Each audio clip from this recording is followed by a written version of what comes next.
Hello नमस्ते, welcome to the channel. आज की वीडियो में हम पढ़ने वाले हैं एनसीईआरटी का एक बेहद आसान चैप्टर लाइफ प्रोसेसेस, जो कि काफ़ी हेल्पफुल होने वाला है आपके आने वाले बोर्ड एग्जाम्स के लिए। एक छोटा सा वीडियो है, सारी चीज़ें टू द पॉइंट है। Let's get started. सबसे पहले समझते हैं लाइफ प्रोसेसेस होता क्या है। जैसे हम अपने मोबाइल फ़ोन का एग्जाम्पल लें, उसमें हम कई प्रोसेसेस करते हैं, जैसे कि उसका रिचार्ज करते हैं, उसे अपडेट करते हैं, उसे क्लीन करते हैं, ताकि वो बिना किसी वायरस के या बिना किसी दिक्कत के, बिना किसी ग्लिच के फंक्शन कर सके। उसी तरह हमारी बॉडी में कई ऐसे प्रोसेसेस होते हैं जिससे हमारी बॉडी अच्छे से फंक्शन कर सके, खुद को मेंटेन कर सके, ग्रो कर सके एंड रिपेयर कर सके। काफ़ी सिंपल प्रोसेसेस होते हैं ये। अब इनके बारे में जानते हैं। जैसे कि हम इस चैप्टर में पढ़ने वाले हैं 4 तरह के processes: nutrition, respiration, transportation and excretion. सबसे पहले चलते हैं और पढ़ते हैं न्यूट्रिशन को।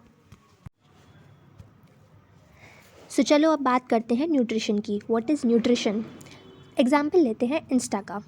अब चाहे अपने दोस्त की केटीएम की फ़ोटो पोस्ट करनी हो, या कल जो कॉफ़ी पी थी उसकी स्टोरी पोस्ट करनी हो, या अपने पसंदीदा इंसान को मैसेज करना हो, उसके लिए आपको चाहिए होता है डेटा। बिना डेटा के आप इनमें से कुछ भी नहीं कर सकते। उसी तरह बॉडी को फंक्शन करने के लिए चाहिए होते हैं न्यूट्रिएंट्स। न्यूट्रिशन एक ऐसा प्रोसेस है जिससे बॉडी ऑब्टेन करती है फूड और उसे सिंपल सब्सटेंसेस में ब्रेक करके अपने वेरियस प्रोसेसेस के लिए उस फूड के अंदर जो न्यूट्रिएंट्स हैं उन्हें यूज़ करती है। फूड, देखो, जो हम खाना खाते हैं वो फूड है एंड उनमें, लेकिन उस फूड को बॉडी ऐसे यूटिलाइज़ नहीं कर सकती। ओके, उस फूड को बॉडी तोड़ती है छोटे सब्सटेंसेस में, न्यूट्रिएंट्स में। जो छोटे सब्सटेंसेस होते हैं जिनसे मिलके फूड बना होता है उन्हीं को न्यूट्रिएंट्स बोलते हैं। लाइक कार्बोहाइड्रेट्स हर एनर्जी गिविंग चीज़ में होता है। जैसे कि आप एनर्जी गिविंग कोल्ड ड्रिंक ले लीजिए, स्टिंग, छपरियों की पसंद। या फिर फैट्स, लोग कहते हैं ना काफ़ी फ़ैट आ गया है पेट पर, जो चर्बी होती है, मलाई, दूध, घी, इन सब में। प्रोटीन, आज का प्रोटीन इनटेक नहीं हुआ, वही प्रोटीन वाला। And fibre, minerals and vitamins her fruit में होते हैं, इतना आपको पता ही होगा। Now let's move on two types of nutrition. Nutrition basically 2 types का होता है, ऑटोट्रोफिक एंड हीटरोट्रोफिक। चलो तो अब पढ़ते हैं ऑटोट्रोफिक न्यूट्रिशन। कभी देखा है कोई प्लांट किसी दुकान पर जाके फूड ख़रीद रहा हो, या प्लांट कहीं से फूड की व्यवस्था कर रहा हो, कहीं से ज़ोमैटो ऑर्डर कर रहा हो कि आओ मुझे खाना दे दो? नहीं, क्योंकि प्लांट्स जो होते हैं वो अपना खाना खुद बना लेते हैं। अब आप कहोगे ऐसे तो मम्मी भी अपना खाना खुद बना लेती है। नहीं, समझो बात को। एक ऐसा मोड ऑफ न्यूट्रिशन जिसमें ऑर्गेनिजम्स अपना खुद का फूड बनाते हैं सिंपल इनऑर्गेनिक सब्सटेंसेस को यूज़ करके, उसे बोलते हैं ऑटोट्रोफिक न्यूट्रिशन। प्लांट्स कहीं से भी अपने फूड के लिए किसी और ऑर्गेनिजम्स पर डिपेंडेंट नहीं होते हैं। वो अपना पूरा फूड इंडिपेंडेंटली खुद ही प्रोड्यूस कर लेते हैं। इसलिए इस मोड ऑफ न्यूट्रिशन को बोलते हैं ऑटोट्रोफिक न्यूट्रिशन।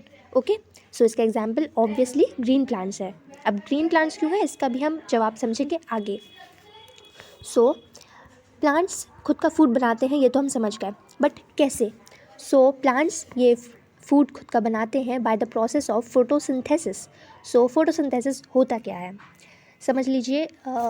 एक प्लांट जो होता है उसके पास अगर क्लोरोफिल है, यानी कि अगर वो ग्रीन है, हर ग्रीन प्लांट में होता है क्लोरोफिल एक ग्रीन पिगमेंट होता है। ओके, इसलिए स्लाइड को भी ग्रीन रखा है ताकि आपको याद रहे। ओके, ये जो क्लोरोफिल होता है ये कंटेंट होता है एक क्लोरोप्लास्ट नाम की जगह पे। आप समझ सकते हैं ये प्लांट्स की एक किचन है, एक ऐसा किचन जहाँ पे वो फूड बना रहे हैं। कैसे? कार्बन डाइऑक्साइड और वाटर को लेके। अगर कार्बन डाइऑक्साइड है, वाटर है और सनलाइट है और क्लोरोफिल है, तो प्लांट्स इस कार्बन डाइऑक्साइड और वाटर को कन्वर्ट कर देते हैं ग्लूकोज में और ऑक्सीजन में। ऑक्सीजन प्लांट्स का खाना नहीं है, बट ग्लूकोज है। यही ग्लूकोज प्लांट्स यूटिलाइज़ करते हैं as their own food, and जो ऑक्सीजन है वो रिलीज़ हो जाता है एटमॉस्फेयर में। ओके, तभी हम कहते हैं कि प्लांट्स ऑक्सीजन देते हैं and all that. Okay, actually वो कोई काइंडनेस में आके ऑक्सीजन नहीं देते हैं, वो oxygen as a by product बन जाता है उनके फोटोसिंथेसिस के प्रोसेस में। प्लांट्स भी काफ़ी सेल्फिश हैं, वो तो अपना फूड बना रहे हैं, ऑक्सीजन तो बाय प्रोडक्ट बन रहा है। ओके, सो एक बार जल्दी से देख लेते हैं रिएक्शन। देखो CO2 और H2O कंबाइन करेंगे C6H12O6 बनाने में, जो कि है ग्लूकोज का फॉर्मूला। ओके, एंड O2 यानी कि ऑक्सीजन बनाने में। ये O2 हो जाता है एटमॉस्फेयर में रिलीज, एंड जो ग्लूकोज है वो प्लांट्स में हो जाता है स्टोर। अब देखते हैं फोटोसिंथेसिस के जो रॉ मटेरियल्स हैं उनका क्या काम है। सनलाइट, सनलाइट के बिना फोटोसिंथेसिस नहीं हो सकता। ओके, एंड क्लोरोफिल, क्लोरोफिल का काम होता है सनलाइट को अब्जॉर्ब करना। वाटर, वाटर भी एक इंग्रेडिएंट समझ सकते हैं प्लांट्स के खाने का।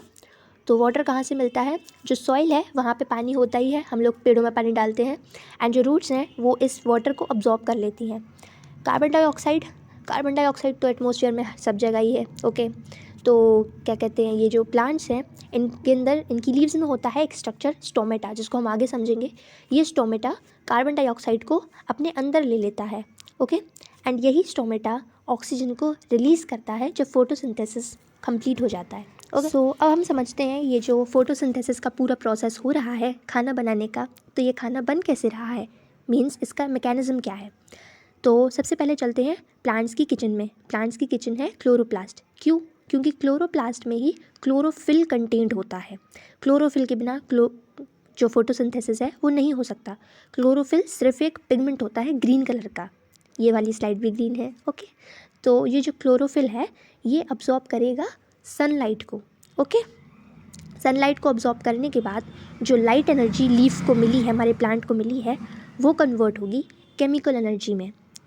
एंड अब उस केमिकल एनर्जी में क्या हुआ, देखो आगे, जो हमारा वाटर है वो हाइड्रोजन और ऑक्सीजन में टूट जाएगा, एंड जो हमारा कार्बन डाइऑक्साइड है वो कार्बोहाइड्रेट यानी कि ग्लूकोज में रिड्यूस हो जाएगा। ओके, अब देखो जो कार्बोहाइड्रेट रिड्यूस हुआ है यानी कि ग्लूकोज बना है, ये तो प्लांट के काम का है। ओके, ये इसका खाना है तो ये इसको स्टार्च के फॉर्म में स्टोर कर लेगा। ओके, बट जो ऑक्सीजन है वो इसके किसी काम का नहीं है। ओके, प्लांट्स हमारी तरह नहीं होते कि दिन भर ऑक्सीजन लेते रहें। ओके, तो ये ऑक्सीजन जो है इसको स्टोमेटा के थ्रू बाहर निकाल देगा। ओके, एंड ये ऑक्सीजन जो है ये हवा में चला जाएगा, वही हवा जो पैकेट में भरी रहती है चिप्स के और आप लोग खाते रहते हो शाम से। ओके, सो ये ऑक्सीजन निकल जाता है स्टोमेटा के थ्रू। स्टोमेटा के स्ट्रक्चर को आप समझते हैं डिटेल में। सो आप समझते हैं ये स्टोमेटा का स्ट्रक्चर जिसकी हम इतनी देर से बात कर रहे हैं, स्टोमेटा स्टोमेटा, ये एक्चुअली में दिखता कैसा है। ऐसा दिखता है ये हॉट डॉग जैसा भी दिख रहा है, ये बिग बॉस की आँख जैसा भी दिख रहा है, ये जैसा आपको समझना है वैसा दिख सकता है ये। बट हाँ, इसका फंक्शन समझना बहुत इम्पॉर्टेंट है। ये जो स्टोमेटा है जब ये ओपन होता है तब इसमें से गैसेस का एक्सचेंज होता है, जो इसका प्राइमरी फंक्शन है। ओके, ये लीव्स जो होती हैं उनमें ही ये स्टोमेटा कंटेन्ड रहता है, लीव्स का जो नीचे का पार्ट होता है उसमें। ओके, सो अब हम आगे और समझते हैं कि जो वाटर है वो भी स्टोमेटा के थ्रू ही लॉस होता है। इस लॉस ऑफ वाटर को हम बोलते हैं ट्रांसपिरेशन। आपने देखा होगा कभी कभी जो लीव्स होती हैं उनके नीचे वाले पार्ट पे पानी की कुछ बूंदें इकट्ठी हो जाती हैं, तो वो ट्रांसपिरेशन की वजह से ही होती हैं। ओके, अब कुछ लोग कहेंगे वो ओस पड़ती है, अरे ओस पड़ती तो ऊपर से गीली होती, वो ओस की बात नहीं हो रही है यहाँ पर। कभी कभी देखना जब ओस नहीं भी पड़ रही होती है तब लीव्स के नीचे का जो हिस्सा है वो गीला महसूस होता है, वो इसी की वजह से, ट्रांसपिरेशन की वजह से। सो स्टोमेटा के दो फंक्शंस होते हैं, एक एक्सचेंज ऑफ गैसेस, जो फोटोसिंथेसिस के लिए कार्बन डाइऑक्साइड चाहिए है वो स्टोमेटा के थ्रू प्लांट्स में जाता है, एंड जो oxygen as a by product बना है फोटोसिंथेसिस के टाइम पे वो स्टोमेटा के थ्रू ही बाहर निकल जाता है। ओके, एंड दूसरा जो फंक्शन है वो ये है कि ये लॉस ऑफ वाटर करता है ट्रांसपिरेशन नाम के प्रोसेस के थ्रू। ओके, अब हम देखते हैं कि स्टोमेटा ओपन एंड क्लोज कब होता है। इसका भी क्वेश्चन आ चुका है आपके बोर्ड एग्जाम्स में। ओके, सो इसको ध्यान से देखेंगे। जब वाटर एंटर करता है तो इसमें गार्ड सेल्स होते हैं, आपको ये दिख रहे होंगे डायग्राम में, ये एरोज के थ्रू आइडेंटिफाई किए गए हैं ये गार्ड सेल्स।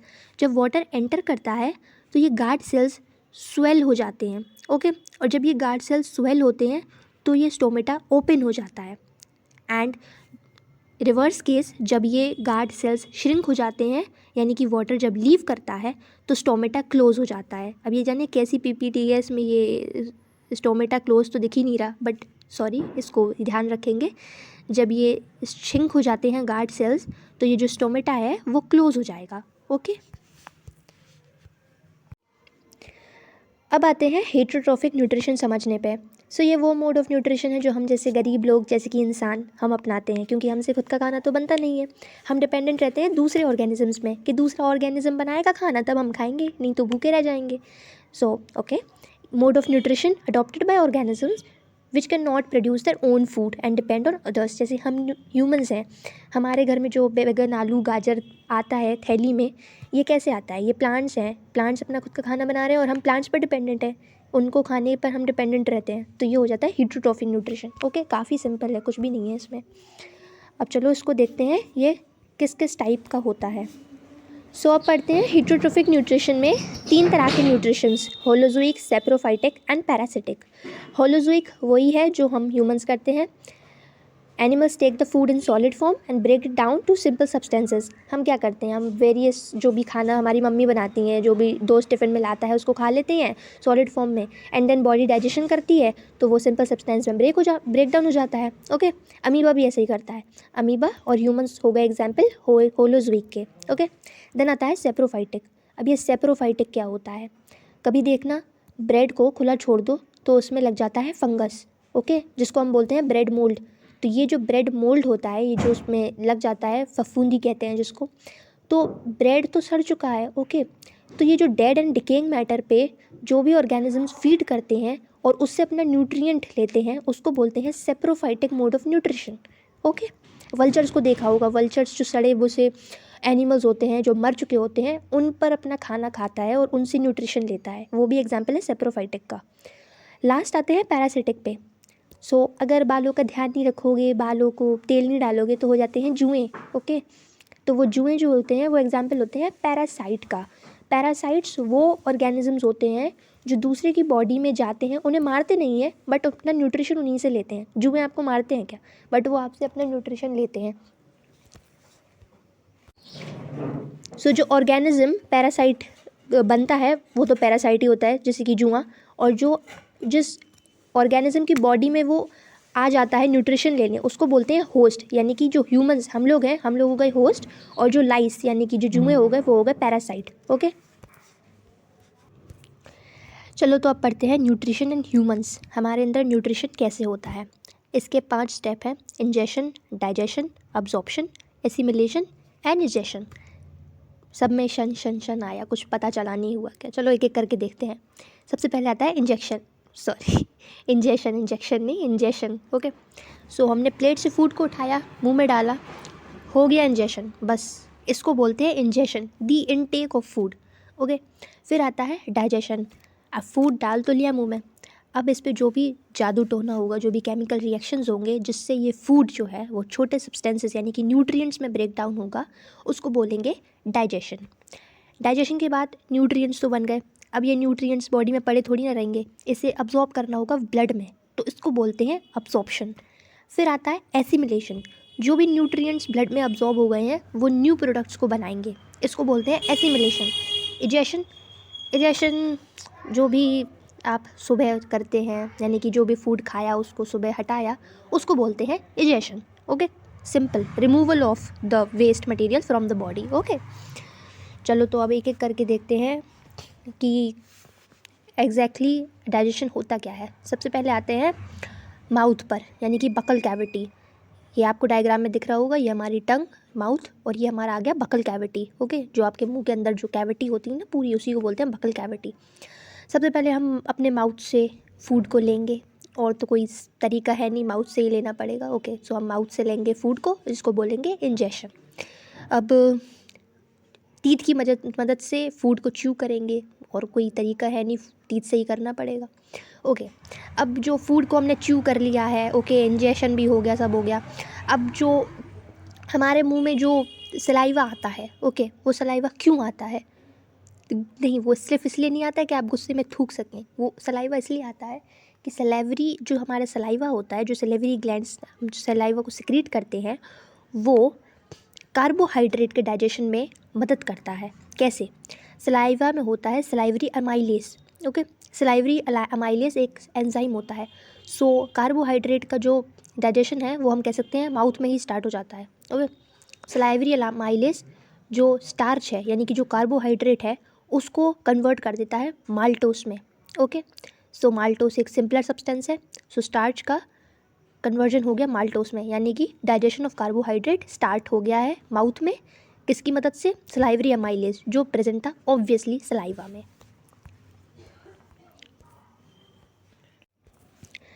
अब माउथ से जो हम खाने को सोलो करते हैं फिर ये जाएगा हमारे ईसोफेगस में। ईसोफेगस एक पाइप ट्यूब लाइक स्ट्रक्चर है जो हमारे माउथ यानी कि बकल कैविटी से शुरू होके जाता है स्टमक तक। ओके, तो फूड माउथ से ईसोफेगस के थ्रू जाता है स्टमक में। किसकी मदद से? पैरास्टाल्टिक मूवमेंट की मदद से। अब ये पैरास्टाल्टिक मूवमेंट क्या है? सांप देखे हैं कभी?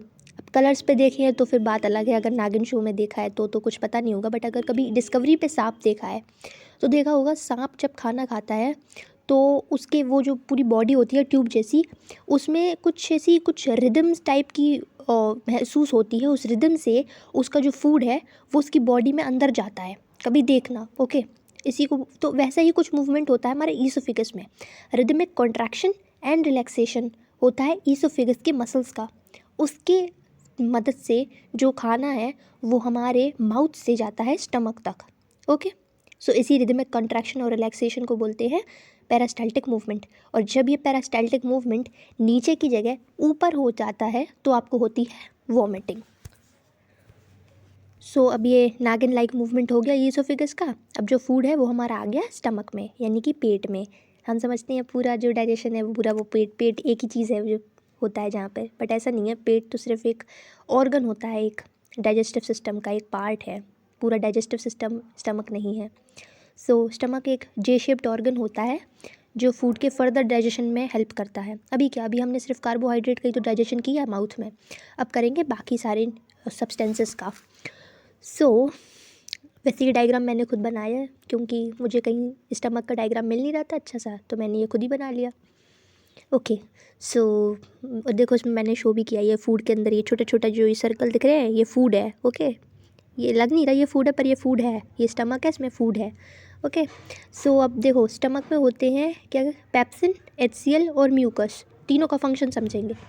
पेप्सिन जो होता है वो प्रोटीन के ब्रेकडाउन में मदद करता है। P for pepsin, P for protein, very easy. Okay, अब HCl का भी याद रखना बहुत आसान है यार। HCl क्या है? एक एसिड है, तो ये मीडियम को एसिडिक बना देता है। ओके, क्योंकि इस एसिडिक मीडियम में जो एंजाइम है वो अच्छे से वर्क कर पाता है। ओके, फिर आते हैं म्यूकस पे। तो जो ये स्टमक है इसको आपको दिख रहा होगा, इसकी दो लाइनिंग बनी हुई हैं, दो मेम्ब्रेन जैसी। तो इसकी जो इनर लाइनिंग होती है वो सिक्रीट करती है म्यूकस। ओके, एंड जो म्यूकस है वो स्टमक के जो मसल्स हैं उन्हें एसिडिक जूस से प्रोटेक्ट करता है। स्टमक बहुत डेलिकेट है ना, वो एसिड में बेचारा परेशान हो सकता है, उसको हर्ट हो सकता है, तो उसको हर्ट फील ना हो इसलिए जो म्यूकस है वो आ जाता है उसको प्रोटेक्ट करने, उसके मसल्स को प्रोटेक्ट करने एसिडिक जूसेस से। ओके, अब स्टमक के बाद आते हैं हम लिवर पर। ओके, जिसको हम लीवर बोलते हैं बट वो लिवर होता है। ओके, लिवर का भी डायग्राम मैंने खुद ही बनाया है।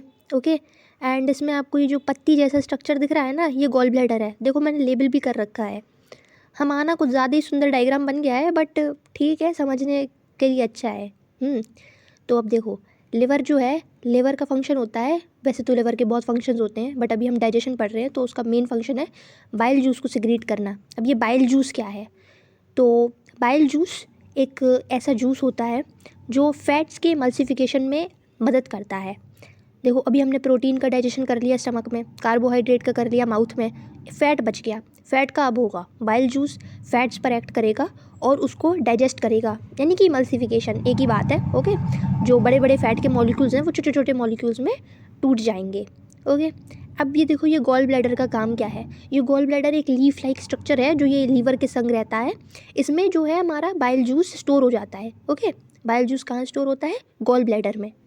ओके, तो ये जो बाइल जूस होता है ये येलो कलर का होता है क्योंकि इसमें होता है बाइल पिगमेंट। ओके, तो इसलिए जो फीसेस यानी कि अब जो सुबह जो भी काम होता है वो फीसेस बोलते हैं उसको। ओके, तो जो फीसेस है उसका कलर येलो इस बाइल पिगमेंट की वजह से ही होता है।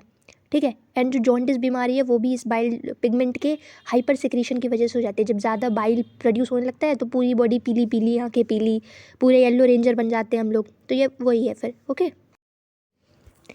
अब आते हैं पैनक्रियास पर। ओके, वैसे पैनक्रिया नाम थोड़ा दिन क्रिया, रात क्रिया, नृत्य क्रिया ऐसा नहीं लग रहा है। ओके, सो मजाक से हट के अब करते हैं पैनक्रियास की बात।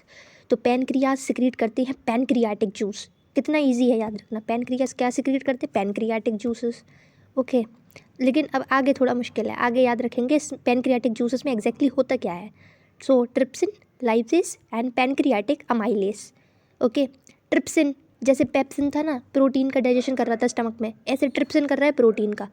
तो एक सीधी सी बात याद रख सकते हैं, यहाँ पे ये सिन दिख रहा है, ये प्रोटीन का डाइजेशन कर रहा है। एक ट्रिक भी हो सकती है, प्रोटीन किसको चाहिए होता है? जिम लवर्स को। जिम लवर क्या करते हैं? सिन करते हैं, पता नहीं कैसे पर करते होंगे। ओके, तो ट्रिप्सिन पैप्सिन ये करते हैं डाइजेशन ऑफ प्रोटीन्स। ठीक है, अब आएंगे लाइपेज पे। तो अगर थोड़ी बहुत पढ़ाई की है ज़िंदगी में तो एक लिपिड नाम की चीज़ सुनी होगी। लिपिड और फैट एक ही चीज़ होती है, मतलब एक नहीं होती बट सिमिलर होते हैं कहीं से, तो इसलिए याद रख सकते हैं लाइपेज लिपिड। तो किसका डाइजेशन करेगा? फैट्स का। ओके, अब आता है पैनक्रियाटिक अमाइलेस। ये तो याद रखना बहुत ईजी है, माउथ में भी जो सेलाइवरी अमाइलेस था वो डाइजेशन कर रहा था कार्बोहाइड्रेट्स का, तो ये पैनक्रियाटिक अमाइलेस भी किसका करेगा? कार्बोहाइड्रेट्स का। ओके, सो अब आते हैं स्मॉल इंटेस्टाइन पर। ओके, स्मॉल इंटेस्टाइन का सबसे बड़ा कैच ही ये है कि ये स्मॉल नहीं होता है। लार्ज इंटेस्टाइन का सिर्फ नाम ही लार्ज है, असलियत में वो स्मॉल इंटेस्टाइन से छोटा होता है। वो क्या है, सीधा सीधा होके बैठ जाता है तो हमें लगता है वो लार्ज है, बट वो है नहीं। स्मॉल इंटेस्टाइन लार्ज इंटेस्टाइन से भी बड़ा होता है, बट वो घुसड़ मुसड़ के बैठ जाता है छोटी सी जगह में, तो हमें लगता है छोटा है। उसकी जो साइज़ है वो 5 to 7 मीटर लॉन्ग होती है। ओके, याद रख लेंगे थोड़ा सा, 5 को कोहली का birthday and 7 Thala for a reason. सो 5 to 7 मीटर लॉन्ग हो गया हमारा स्मॉल इंटेस्टाइन। ओके, अब देखो याद रखने वाली बात यह है कि ये होती है साइट ऑफ कंप्लीट डाइजेशन, यानी कि स्मॉल इंटेस्टाइन में कंप्लीट डाइजेशन होता है। कैसे? तो स्मॉल इंटेस्टाइन के पास वो एंजाइम्स होते हैं जो प्रोटीन, कार्ब्स और फैट्स तीनों का डाइजेशन कर देते हैं। ओके, कुछ नहीं बचता यहाँ पर, ख़त्म है खेल। चलो अब, हाँ, तो खाना अब डाइजेस्ट तो हो गया, न्यूट्रिएंट्स बन गए, बट अब इसे ऐसे छोड़ तो नहीं सकते ना, तो अब इसको करेंगे अब्जॉर्ब। अब्जॉर्ब कैसे करेंगे? विल्ली से। विल्ली नहीं, विलाय। ओके, विल्ली ऐसे ही बोल दिया, इसको बोलते हैं विलाय। ये डायग्राम देखो, ये भी मैंने खुद बनाया। तो ये जो ऐसा, ये क्या फिंगर्स जैसी दिख रही है ना आपको, इसको बोलते भी यही है, फिंगर लाइक प्रोजेक्शंस। तो ये जो फिंगर लाइक प्रोजेक्शंस होते हैं स्मॉल इंटेस्टाइन में होते हैं। ये स्मॉल इंटेस्टाइन की जो सरफेस होती है उसमें ये विली होते हैं, विलाय सॉरी। तो ये विलाय जो हैं ये फिंगर लाइक प्रोजेक्शंस होते हैं जो न्यूट्रिएंट्स को अब्जॉर्ब करने में मदद करते हैं।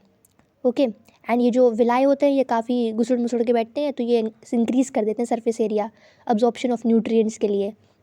ओके, एंड जो न्यूट्रिएंट्स हैं वो विलाय से अब्जॉर्ब होंगे, और जो विलाय हैं इनमें बहुत सारी ब्लड वेसल्स होती है। ओके, तो ये जो ब्लड वेसल्स हैं ये इन न्यूट्रिएंट्स को ले जाएंगी ब्लड स्ट्रीम में। ओके, एंड फिर ब्लड में पहुंच गए न्यूट्रिएंट्स, अब तो फिर ब्लड से तो कहीं भी जा सकते हैं, पैर की छोटी उंगली में जा सकते, सिर में जा सकते, नाखून में, कहीं भी जा सकते हैं। ओके, सो अब तो कोई टेंशन की बात ही नहीं है। अब आते हैं लार्ज इंटेस्टाइन पे। देखो लार्ज इंटेस्टाइन कितना छोटा सा टॉपिक है, लार्ज इंटेस्टाइन का नाम है लार्ज। ठीक है, तो लार्ज इंटेस्टाइन है, ये अब्जॉर्ब करेगा एक्सेस वाटर को और रेस्ट मटेरियल को। ओके, अब देखो खाना जो है हमने मान लो पाव भाजी खाई, ओके, खा तो लिया उसे, उसके न्यूट्रिएंट्स अब्जॉर्ब हो गए, पर अब क्या जो उसमें बचा है, जो भी मैटर बचा है उसको बॉडी अपने पास थोड़ी ना रखेगी संजोत के। ये पाव भाजी खाई थी, अब तो मैं इस पाव भाजी को हमेशा अपने साथ रखूँगा, नहीं। तो अब ये पाव भाजी जो है, जो रेस्ट मटेरियल बचा है, जो वाटर एक्सेस बचा है, वो उसको बॉडी निकाल देगी अपने से बाहर, किससे के थ्रू? एनस के थ्रू, जिसको हम बोलते हैं इजेशन। सो अब हो चुका है हमारा डाइजेशन कंप्लीट, यानी कि न्यूट्रिशन जो था वो कंप्लीट हो चुका है। अब हम आते हैं रेस्पिरेशन पर। ओके, सो मैं रेस्पिरेशन की एक स्लाइड जिसमें मैं सिर्फ रेस्पिरेशन लिख दूं और आपको बताऊं कि रेस्पिरेशन स्टार्ट हो रहा है, ये मैं करना भूल गई बिकॉज़ मैं नई यूट्यूबर हूँ, तो एक आध चीज़ रह गई। चलो पढ़ते हैं ब्रीदिंग। ओके, सो ब्रीदिंग क्या है? आपने ये सीन तो देखा ही होगा, Kabir what do you like in me, I like the way you breathe. तो ये क्या है? ये ब्रीदिंग क्या है? ये रेस्पिरेशन है क्या? नहीं, ये सिर्फ रेस्पिरेशन का एक पार्ट है। ब्रीदिंग रेस्पिरेशन नहीं है। मुझे तो बहुत टाइम तक यही लगा कि ब्रीदिंग रेस्पिरेशन है, बट ऐसा नहीं है। ओके, जैसे कि इंजेक्शन, खाना मुंह में डालना, ये डाइजेशन थोड़ी था, ये न्यूट्रिशन थोड़ी था, वो तो सिर्फ उसका एक पार्ट था। ऐसी ब्रीदिंग जो है वो रेस्पिरेशन का सिर्फ एक पार्ट है। ओके, सो ब्रीदिंग क्या होता है? Refers to exchange of gases. Okay, जैसे प्लांट कर रहा था ना स्टोमेटा के थ्रू एक्सचेंज ऑफ गैसेस, वैसे ही हम ह्यूमंस भी करते हैं। इनहेल, सांस अंदर लेना, क्या है? Taking of oxygen from the atmosphere. जो भी एटमोसफियर में जितना भी फ्री में ऑक्सीजन मिल रहा है उसको हम अपने अंदर ले लेते हैं इनहेल करके। And exhale, release of carbon dioxide from the body into the atmosphere. यानी कि कार्बन डाइऑक्साइड जो बॉडी में बना उसको अपने एटमोसफियर में छोड़ देना, उसको बोलेंगे एक्सेल करना, यानी कि सांस को बाहर छोड़ना। ओके, चलो आगे चलते हैं रेस्पिरेशन पर। सो रेस्पिरेशन क्या होता है? हाँ, रेस्पिरेशन एक ऐसा प्रोसेस होता है जिससे जो लिविंग ऑर्गेनिजम्स हैं वो एनर्जी ऑब्टेन करते हैं एटीपी की मदद से। एटीपी क्या? एटीपी वैसे कोचिंग का नाम है, बट यहाँ पे एटीपी का मतलब कुछ और है। एटीपी से मुझे वो एसीपी भी याद आ गए, सीआईडी के एसीपी। ये क्या बक रहे हो? तो ये हाँ, तो एटीपी जो है हाँ, in the form of ATP में उसे यूज़ करेगा, क्या ब्रेक डाउन करके? फूड मॉलिक्यूल्स को ब्रेक डाउन करके सेल्स के अंदर। ओके, एक बार फिर से रिवाइज करेंगे। प्रोसेस जिसके थ्रू लिविंग ऑर्गेनिजम्स हैं वो एनर्जी ऑब्टेन करते हैं एटीपी की फॉर्म में by breaking down of food molecules inside the cells. तो सेल्स में क्या है? फूड मॉलिक्यूल्स को ब्रेक करेंगे, उससे एटीपी बनाएंगे और एटीपी को हम एनर्जी के तौर पे यूज़ कर लेंगे। हो गया रेस्पिरेशन, कुछ था ही नहीं इसमें। अब देखो आते हैं टाइप्स ऑफ रेस्पिरेशन। टाइप्स क्या है? दो बस, एरोबिक, एनारोबिक। अब इसको भी समझेंगे, बहुत आसान है ये, इसमें कुछ है ही नहीं है। देखो, एरोबिक, एनारोबिक। एरोबिक में हमें क्या दिख रहा है? एयर का एहसास आ रहा है ना बोलने में, एरोबिक, तो एयर का एहसास आया।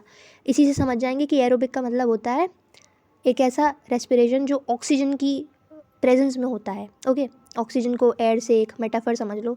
एरोबिक रेस्पिरेशन, एयर यानी कि ऑक्सीजन, ऑक्सीजन की प्रेजेंस में जो होगा वो है एरोबिक एक्सपिरेशन। उसी की कंट्रास्ट में एनारोबिक रेस्पिरेशन, वो जो एब्सेंस में होगा ऑक्सीजन की। ओके, अब जो एरोबिक है वो माइटोकॉन्ड्रिया में होगा, ठीक है, वही हमारा पावर हाउस ऑफ सेल जो है माइटोकॉन्ड्रिया, उसमें होगा एरोबिक रेस्पिरेशन। और एनारोबिक होगा साइटोप्लाज्म में, ठीक है। अब एरोबिक जो है उसमें बहुत अच्छी एनर्जी हम रिलीज़ कर लेंगे। इसको ऐसे याद रख सकते हैं, माइटोकॉन्ड्रिया वैसी पावर हाउस ऑफ सेल है तो वो बहुत अच्छी पावर बना देगा, ठीक है। तो अच्छी खासी एनर्जी जो है वो रिलीज़ होती है एरोबिक रेस्पिरेशन में।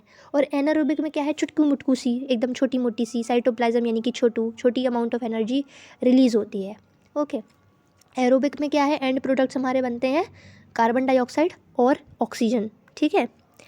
और एनारोबिक में क्या बनता है? लैक्टिक एसिड और अल्कोहल। आप कुछ लोग सोच रहे होंगे ये तो बड़ी अच्छी बात है, हमारे बॉडी में ही अल्कोहल बन रहा है, ठीक है, तो बॉडी से ही अल्कोहल ले लेते हैं, बॉटल में डाल के बेच देते हैं, बट ऐसा हो नहीं सकता।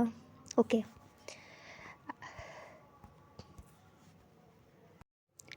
चलो अब हम समझ लेते हैं प्रोसेस रेस्पिरेशन का। ओके, सो देखो, खाना जो हमने खाया वो ग्लूकोज के फॉर्म में स्टोर हो गया, ठीक है, 6 कार्बन मॉलिक्यूल। ये देखो चार्ट में सबसे आगे क्या है? ग्लूकोज ही तो है। सबसे पहले कौन है? सबसे पहले ग्लूकोज। सबसे पहले मैं ही आया था, वही वाला हाल है ग्लूकोज का। ओके, अब जो ग्लूकोज है वो साइटोप्लाज्म में जाएगा, ठीक है, साइटोप्लाज्म में जाएगा।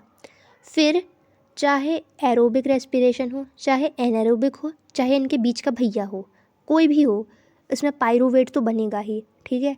ग्लूकोज साइटोप्लाज्म में जाएगा तो उसका बनेगा पाइरूवेट, जो एक 3 कार्बन मॉलिक्यूल होता है। ओके, और एनर्जी भी निकलेगी, ठीक है। पाइरूवेट बना और एनर्जी निकली, ठीक है। अब पाइरूवेट, इसके आगे 3 रास्ते हो सकते हैं, absence of oxygen, lack of oxygen और प्रेजेंस ऑफ ऑक्सीजन। सबसे पहले ऊपर वाला देखेंगे, एब्सेंस ऑफ ऑक्सीजन, ऑक्सीजन है ही नहीं, तो ये क्या था? ये एनारोबिक रेस्पिरेशन था, ठीक है, या यीस्ट में हो सकता है, ठीक है। अब इसमें क्या होगा? इसमें एथेनॉल बनेगा, कार्बन डाइऑक्साइड बनेगा और एनर्जी बनेगी, ठीक है। अब आएंगे लैक ऑफ ऑक्सीजन में, यानी कि ऑक्सीजन है तो बट थोड़ा कम है, ऑक्सीजन उतना नहीं है, यानी कि चिप्स के पैकेट में आज गलती से कम हवा भर दी गई है, ठीक है, लैक ऑफ ऑक्सीजन। तो ये हमारे मसल सेल्स में होता है। आप लोगों ने कभी देखा होगा, कभी कभी ज़्यादा जिम में तुर्रम खान बनने के लिए ज़्यादा एक्सरसाइज कर ली या ज़्यादा दौड़ लिए या ज़्यादा कुछ भी फिज़िकल एक्टिविटी कर ली, तो जो थाइज़ होती हैं, स्पेशली थाइज़ की जो मसल्स होती हैं उनमें पेन होने लगता है। वो इसलिए ही होता है क्योंकि उसमें ये लैक्टिक एसिड का फॉर्मेशन हो जाता है, ठीक है। तो जब लैक ऑफ ऑक्सीजन होगा तो ये पायरूवेट कन्वर्ट होगा लैक्टिक एसिड और एनर्जी में, ठीक है। अब आते हैं लास्ट वाले पे। लास्ट वाला है प्रेजेंस ऑफ ऑक्सीजन, यानी कि एरोबिक रेस्पिरेशन हो गया, या तो फिर है ना एरोबिक ऑक्सीजन, याद आया, ठीक है। ये होगा माइटोकॉन्ड्रिया में। तो फिर इसमें क्या बनेगा, कार्बन डाइऑक्साइड, वाटर और एनर्जी, ठीक है। चलो रेस्पिरेशन भी हो गया। अब हम आते हैं दूसरे प्रोसेस यानी कि ट्रांसपोर्टेशन पर। अब ये ट्रांसपोर्टेशन क्या है, हीरा ठाकुर वाला ट्रांसपोर्ट, हाँ उसके एग्जाम्पल से समझ सकते हैं। क्या करता था हीरा ठाकुर का ये जो बस ट्रांसपोर्ट का बिज़नेस था, ये क्या करता था, लोगों को एक गांव से दूसरे गांव छोड़ता था, ओके। फिर उसमें जब वो सपना बस कंडक्टर आ जाती है तो उसमें बहुत सारे लोग आ जाते हैं, तो ये मतलब वही एक जगह से दूसरी जगह पे ट्रांसफ़र करना। तो ये हमारे बॉडी में भी होता है, ओके। अब मान लो जो न्यूट्रिएंट्स हैं वो ब्लड ने ले लिए, तो ब्लड के एक जगह पे वो स्टोर्ड हैं, बट ऐसा तो नहीं है ना कि वो एक ही जगह स्टोर रहेंगे, उन्हें पूरी बॉडी में जाना होगा, ओके। मान लो हमारे हेयर को ब्लड चाहिए, हमारे नाखून को ब्लड चाहिए, हमारे पैर को ब्लड चाहिए, तो वहाँ पे ट्रांसपोर्टेशन तो नेसेसरी है, यानी कि ट्रांसपोर्टेशन एक बहुत ही इंपॉर्टेंट प्रोसेस है, ओके। तो होता क्या है ये ब्लड के बारे में तो सबको ही पता होगा, खून, ठीक है, खून भरी मांग, खून के आंसू, खून की नदी, तो वही वाला खून, ओके। तो ये जो ब्लड है ये एक फ्लूइड कनेक्टिव टिश्यू होता है, ओके, क्योंकि ये कनेक्ट करता है ना हमारे पूरे हर चीज़ को, एंड ये फ्लूइड फॉर्म में होता है, ठीक है। तो ये एक फ्लूइड कनेक्टिव टिश्यू है जो ट्रांसपोर्ट करता है न्यूट्रिएंट्स को, ओके। अभी बताया था ना न्यूट्रिएंट्स बने हमारे डाइजेशन के बाद, वो न्यूट्रिएंट्स पूरी बॉडी में ट्रांसफ़र होंगे, किसके थ्रू, ब्लड के थ्रू। ब्लड खुद में न्यूट्रिएंट्स ले लेगा और फिर हर एक बॉडी पार्ट को जाके डिलीवर कर देगा, लो भैया तुम्हारा nutrient, okay. Transports nutrients, oxygen, okay. Oxygen भी हमारे हर बॉडी पार्ट को कैसे मिल रहा है, ब्लड के थ्रू, ब्लड जा रहा है और ऑक्सीजन दे रहा है। फिर आएगा कार्बन डाइऑक्साइड, कार्बन डाइऑक्साइड भी वो ट्रांसपोर्ट करता है, हमारे जो सेल्स हैं उसमें रेस्पिरेशन के टाइम कार्बन डाइऑक्साइड बनता है। अब वो बॉडी में तो नहीं रह सकता बिकॉज वो एक हार्मफुल गैस है, तो ये ब्लड कार्बन डाइऑक्साइड भी ले लेगा और इसको ट्रांसपोर्ट कर देगा ताकि ये बॉडी के बाहर निकल सके। And waste materials to various parts of the body, waste material भी जो हमारे बॉडी में बनते हैं उनको एक्सक्रीट होना है तो उसको ले जाना होगा किडनीज तक, तो इसका काम भी ब्लड करता है, ठीक है। ब्लड में एक पिगमेंट होता है जिसको हम बोलते हैं हीमोग्लोबिन, तो ये जो हीमोग्लोबिन है यही हेल्प करता है ऑक्सीजन के ट्रांसपोर्टेशन में। हीमोग्लोबिन ऑक्सीजन के साथ कंबाइन हो जाता है और ऑक्सी हीमोग्लोबिन बनाता है, एंड फिर ये ऑक्सी हीमोग्लोबिन वेरियस सेल्स तक जाता है और उन्हें ऑक्सीजन प्रोवाइड करता है, ठीक है। आगे चल के देखते हैं हार्ट। चलो ठीक है, अब ये तो हम सबको पता है कि चलो तो अब आते हैं हार्ट पे, ओके। हार्ट यानी कि दिल। अच्छा, एक सवाल का जवाब देंगे सब लोग इससे पहले वीडियो ख़त्म हो, वो क्या है जो दिल में है, मन में है, पर धड़कन में नहीं है, ओके। सब कमेंट्स में लिखेंगे इसका आंसर। सो अब आते हैं हार्ट पर। हार्ट क्या है, एक पंपिंग ऑर्गन है, ठीक है। सो ब्लड हमारी बॉडी में बहुत ज़्यादा है, ठीक है, बट उस ब्लड को पूरे बॉडी पार्ट्स तक पंप करने के लिए एक पंपिंग ऑर्गन तो चाहिए होगा ना, नहीं तो उसके बिना कैसे होगा, ओके। जैसे आपने एक्वेरियम में देखा होगा, पानी स्टोर्ड होता है बट उसमें अगर एक वो मशीन आती है ना, वो मशीन लगा दो तो वो पानी सर्कुलेट करने लगता है, वो पूरा पानी इधर से उधर बहने लगता है, पूरा वो बवंडर सा क्रिएट हो जाता है। वैसे ही कुछ काम है हार्ट का। हार्ट हमारे बॉडी में ब्लड को डिफरेंट पार्ट्स ऑफ बॉडी तक वो पंप करता है, ओके, धड़कता है, तो जो ब्लड है वो डिफरेंट पार्ट्स ऑफ बॉडी में जाता है। अब देखते हैं ब्लड का स्ट्रक्चर। तो देखो ये ब्लड का जो स्ट्रक्चर है इसमें आपको दिख रहा होगा डायग्राम में 4 चेम्बर टाइप के बने हैं, ओके। बीच में एक नस टाइप की है जिसको आयोटा बोल रहे हैं, बट उसके बगल में एक left atrium, left ventricle, right atrium, ये 4 चेम्बर्स हैं। तो ये 4 चेम्बर बनाने की क्या ज़रूरत थी, वो 4 चेम्बर्स इसलिए बनाए गए हैं क्योंकि हार्ट में ऑक्सीजन वाला ब्लड भी आता है और कार्बन डाइऑक्साइड वाला भी आता है। तो अगर ये दोनों मिल गए फिर तो पूरा मोटो ही ख़राब हो गया बॉडी का, मतलब कार्बन डाइऑक्साइड वाला भी मिल गया, ऑक्सीजन वाला भी मिल गया, तो अब तो पूरी खिचड़ी बन गई। अब तो ना ऑक्सीजन वाला किसी काम का रहा, ना कार्बन डाइऑक्साइड वाला, वो तो वैसे भी काम का नहीं था, ओके।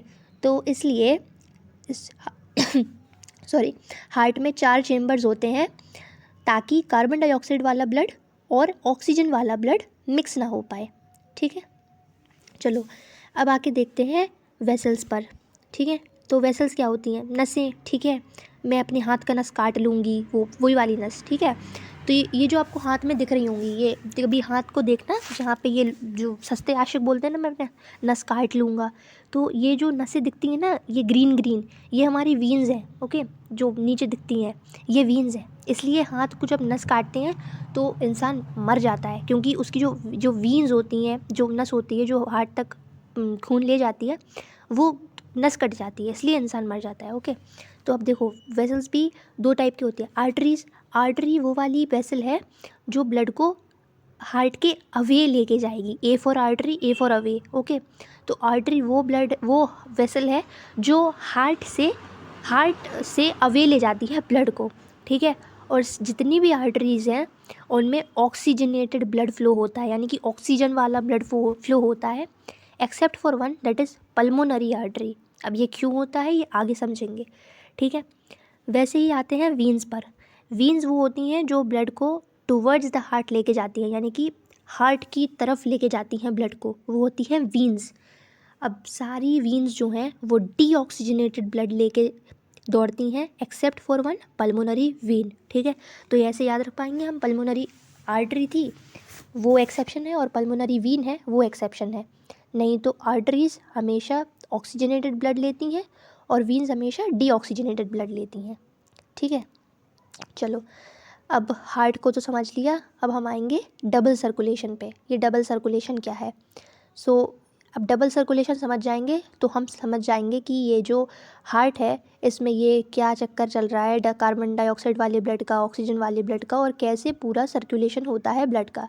ठीक है, तो सबसे पहले पल्मोनरी वीन, हमने अभी पढ़ा था ना, pulmonary Wien deoxygenated blood carry नहीं करती है, वो एक्सेप्शन है।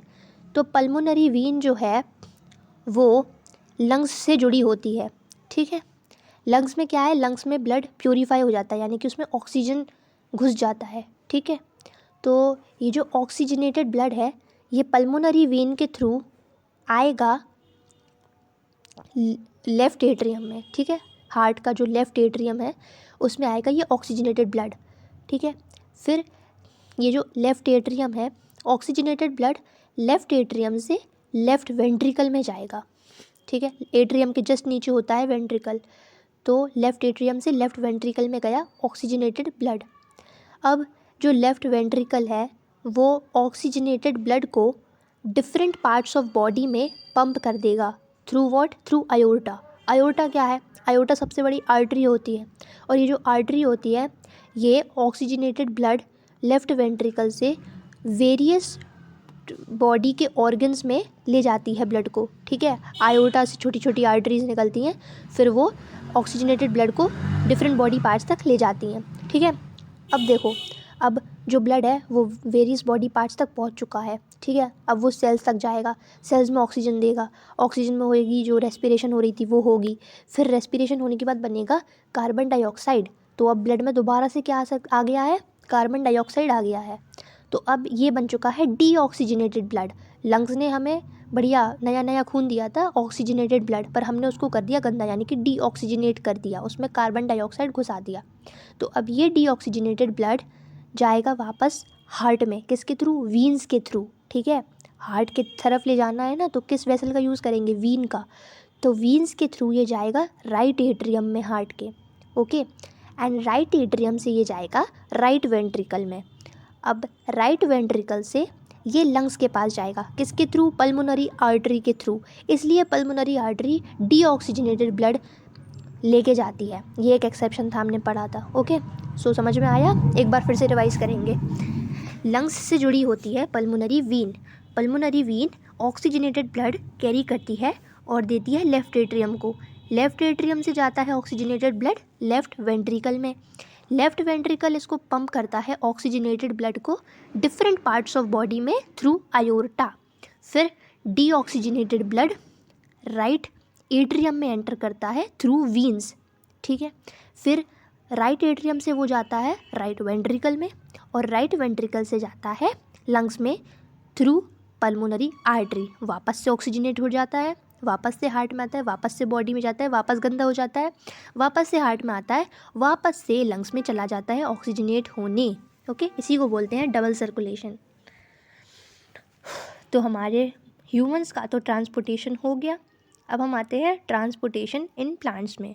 सो प्लांट्स का ट्रांसपोर्टेशन इतना कुछ कॉम्प्लेक्स नहीं होता, उसमें कोई हार्ट वार्ट वेसल्स नहीं होती, उसमें सिंपल होता है जाइलम और फ्लूएम। जाइलम करता है transport of water and minerals from roots to upper parts of plants. अब सबको पता है रूट्स जो होती हैं वो वाटर और मिनरल को अब्जॉर्ब करती हैं, कहाँ से? सॉइल से। सॉइल में वाटर और मिनरल दोनों होता है, ठीक है। तो वहाँ से रूट्स कर लेंगी अब्जॉर्ब किसको? वाटर और मिनरल को, और फिर ये जो वाटर एंड मिनरल हैं ये अपर पार्ट्स ऑफ प्लांट में ट्रांसपोर्ट होगा through xylem. Phloem, phloem fee for phloem, F for food, मतलब सेम ही है, ठीक है। तो फ्लोएम जो है वो लीफ में जो फूड प्रिपेयर हुआ था, ठीक है, उस फूड को फ्लोएम जो है वो डिफरेंट पार्ट्स ऑफ प्लांट में कैरी करके लेके जाएगा, ठीक है। तो फूड का ट्रांसपोर्ट होगा फ्लोएम से और वाटर और मिनरल्स का होगा जाइलम से। तो ये हो गया ट्रांसपोर्टेशन इन प्लांट्स। चलो ट्रांसपोर्टेशन भी हो गया, अब हम आते हैं लास्ट प्रोसेस पे जो है एक्सक्रीशन। सो हमारे बॉडी में जो भी मेटाबॉलिक प्रोसेसेस हो रहे हैं, जितने भी प्रोसेसेस हो रहे हैं, उनकी वजह से बनता है एक नाइट्रोजनस वेस्ट। जैसे कि हम अपने मोबाइल का एग्जांपल लें तो उसमें हम जो भी फ़ाइल डाउनलोड करते हैं, लीगल इलीगल कैसी भी फ़ाइल, तो हमारे मोबाइल में कैशे डाउनलोड हो जाता है, और जब वो कैशे बहुत ज़्यादा बढ़ जाता है तो मोबाइल हैंग करने लगता है, तो हमें उस कैशे को डिलीट करना पड़ता है ताकि मोबाइल अच्छे से वर्क कर सके। उसी तरह से बट हमारे शरीर इतना महान नहीं होता, उसको नाइट्रोजनस वेस्ट कंटिन्यूसली रिमूव करना पड़ता है ताकि वो अच्छे से फंक्शन कर सके। वो इतना वेट नहीं कर सकता मोबाइल जैसे कि 1 महीने बाद कैशे डिलीट कर देंगे। ओके, तो ये एक्सक्रीशन का जो प्रोसेस है वो हमारे बॉडी में जो भी नाइट्रोजनस वेस्ट बन रहा है उसको रिमूव करने में हेल्प करता है। इसी प्रोसेस को बोलते हैं एक्सक्रीशन। ओके, सो जितने भी मेटाबॉलिक प्रोसेसेस हैं वो नाइट्रोजनस वेस्ट को प्रोड्यूस करते हैं, एंड इन नाइट्रोजनस वेस्ट के रिमूवल को हम बोलते हैं एक्सक्रीशन। ओके, सो अब हम आते हैं एक्सक्रीटरी सिस्टम के डायग्राम पर। तो ये डायग्राम में हमें दिख रहा होगा ये किडनीज, 2 किडनीज होती हैं हमारी बॉडी में और यही मेन काम करती हैं एक्सक्रीशन का। ओके, यूरिन जो है, यूरिन ही हमारा वो जो वेस्ट है जो रिमूव होना है उसमें नाइट्रोजनस वेस्ट होता है, एंड ये यूरिन प्रोड्यूस होता है किडनीज में। ओके, फिर ये यूरिन जब किडनी में प्रोड्यूस हो जाता है तो ये जाता है यूरेटर में। ओके, यूरेटर से ही जाता है यूरिनरी ब्लैडर में जहाँ ये स्टोर होके रहता है। ओके, जब तक स्टोर करना हो, जब तक जिसका मन हो। ओके, तो ये यूरिनरी ब्लैडर में स्टोर होता है, फिर ये यूरेथ्रा के थ्रू बॉडी से बाहर निकल जाता है। ओके,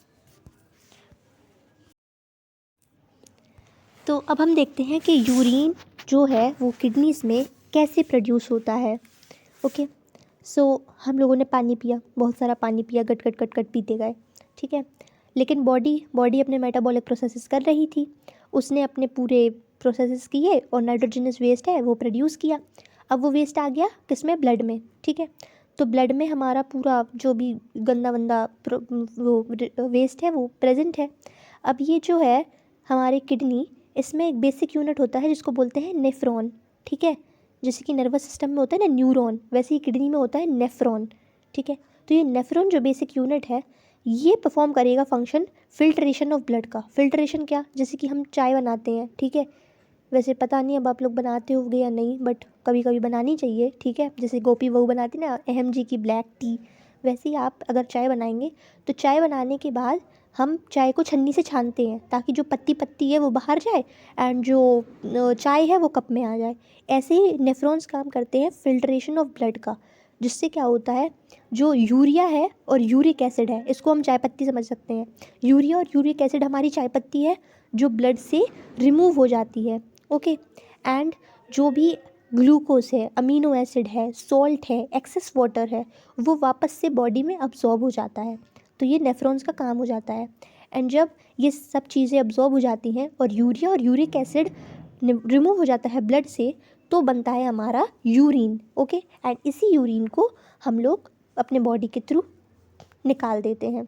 ओके, तो हमारा एक्सक्रीशन भी हो गया कंप्लीट और ये आ गई लास्ट स्लाइड जिसमें है अब हम आ गए हैं वीडियो के लास्ट स्लाइड पर जो है थैंक यू। ये थैंक यू की स्पेलिंग मैंने खुद ही क्रिएट की है आज। तो अगर वीडियो अच्छा लगा हो तो लाइक करें एंड कमेंट करके बताएं। अगर कोई भी अच्छा इम्प्रूवमेंट आपको कंस्ट्रक्टिव क्रिटिसिज्म कुछ करना हो तो आप कमेंट में कर सकते हैं, जो भी आपको अच्छा लगा हो, बुरा लगा हो, जो भी। एंड वीडियो को शेयर करें, चैनल को सब्सक्राइब करें एंड बेल आइकन को हिट करें। Thank you.